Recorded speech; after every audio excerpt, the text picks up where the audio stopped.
పూర్వకాలంలో మురాసురుడు అనే దైత్యుడు దేవతలను లోకాలను వేధించేవాడు. అతని బలం అహంకారం రోజురోజుకి పెరిగాయి.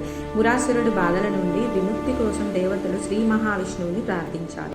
శ్రీ మహావిష్ణువు మురాసురుడితో ఘోర యుద్ధం చేశాడు. యుద్ధం అనంతరం విష్ణువు విశ్రాంతి కోసం బదీరస ఆశ్రమం గుహలోకి వెళ్ళాడు. విష్ణువు విశ్రాంతిలో ఉండగా మురాసురుడు దాడికి ప్రయత్నించాడు. అప్పుడు విష్ణు శరీరంలో నుంచి ఒక దివ్య శక్తి రూపంలో ఏకాదశి దేవి అవతరించింది.